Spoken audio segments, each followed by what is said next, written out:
So before sharing the bishop's message for this Catholic Ministers' Annual Appeal, I wanted just to share a little bit on this second reading, especially because today is Valentine's Day. It's also St. Cyril and Methodius Day, so you can wish your Valentine a happy St. Cyril and Methodius Day. You might say, well, who are those guys? Well, they are two brothers that love the Lord so much that they were willing to create an alphabet to share his love to others. Have you ever heard of the Cyrillic alphabet? The Cyrillic alphabet that Russia uses and the Ukraine and in those areas. Guess who actually invented it? These two saints. They went with this deep love of God and they wanted people to get to know the one who is love himself. And so they went to this land that was divided, that was broken by all of these warring tribes, that they all spoke their own language. They all spoke their own language, and so they never could actually find a way of being able to talk with one another, to be able to find unity with one another. And ultimately they, the way that they dealt with things is they just fought each other all the time, over and over again. And so he wanted to be able to go and share this love. These two brothers wanted to share this love.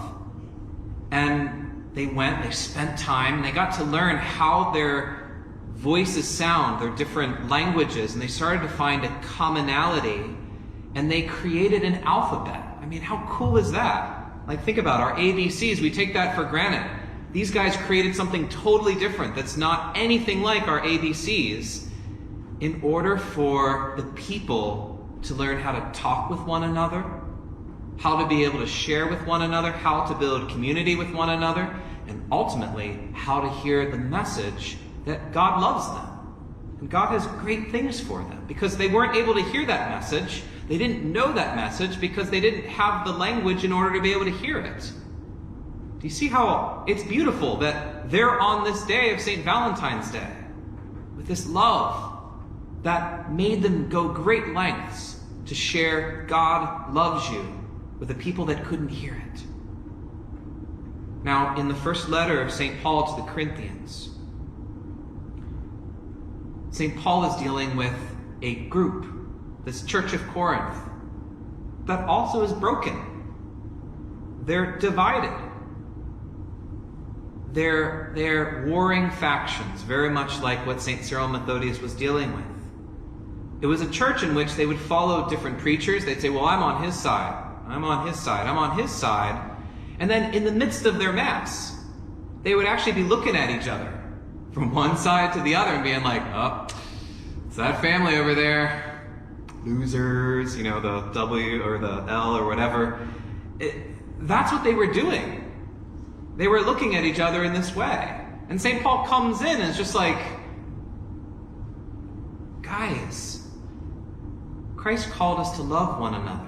And he would say in the same letter, love is patient, love is kind, love rejoices in the truth, all those different things about love. And so what he says here is he says, guys, I could just picture him like speaking to all of them at Mass, because these letters were read in the midst of Eucharistic assemblies.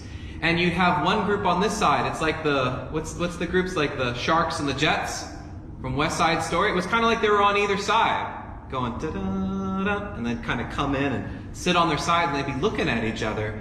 And he was speaking to both of them, saying, guys, whether you eat or drink, in other words, you're sharing this Eucharist, whatever you do everything for the glory of God. Glory is something from the Old Testament. It's a word from the Old Testament, Shekinah. And it's this idea of when the presence of God came upon the Ark of the Covenant, came upon the temple. There was this glow, there was this light, there was this presence. And you could feel God's presence. Have you ever been maybe in a time of worshiping the Lord, you could just feel tangibly that God was present. And you can feel it in the way that they love one another. That's what St. Paul is saying here. He's saying, you guys have to make sure that you're shining this love, that it's glowing from you. And right now it's not, because you're looking at one another, you're divided, you're broken. You're not looking at Christ together, but you're looking at one another and comparing each other and all these different things, and pride and gluttony. I mean, there's so many things that they were struggling with. And St. Paul is like, let's get our eyes back on God. Because when we look to God together, then we can glow. Then we can shine. And he says, I try to please everyone in every way, not seeking my own benefit, but that of the many, that they may be saved. So he's showing us the whole nature of love, which is not to take for ourselves, but is to offer the gift that lifts up the other. And then he goes on saying, be imitators of me as I am of Christ. Paul encountered this love of God, and it changed him. He was knocked down by the love of God. And it changed him to imitate the way that Christ loved him. Christ loved him by getting on the cross for him. And then he turned around and was willing to get on the cross for his family, for his brothers and sisters, that they too might experience the glow of God, the love of God. And he would say in other letters, he would say, I was willing to be stoned for you. Not once, but twice. I was willing to be shipwrecked. I was willing to be persecuted. I was willing to be beaten up, scourged, all these different things. And I do it again, just to bring you that good news, that God loves you and has great plans for you. And his very witness of saying, I'm willing to go through all of this to let you know that news, just like St. Cyril and Methodius. I'm willing to write an alphabet for you, just to let you know God loves you. That itself becomes a message. Because then you can scratch your head and say, who is this person that was willing to write an entire alphabet for me just so I can hear the words, God loves you? Who is this person that was willing to just get beat up over and over and over again, to be stoned, to get back up and go right back to the very people that stoned him, just to say, God loves you? And now St. Paul is saying, imitate me as I imitated Jesus, who shows us how to love. Because in our world right now, we can get confused. We don't really know how to love. And even the celebration of St. Valentine's Day, we've lost the whole fact that St. Valentine himself was a martyr who gave his life for Christ. And the whole Valentine card actually comes from his letters that he would write to one of his family members, telling her about the love of God and not to be afraid, but to know that God will be with you no matter what. And he would always write, from your Valentine. And that's actually where we get Valentine's cards from someone who is in prison getting ready to die for Christ, and he was writing to comfort his family, saying, don't be afraid.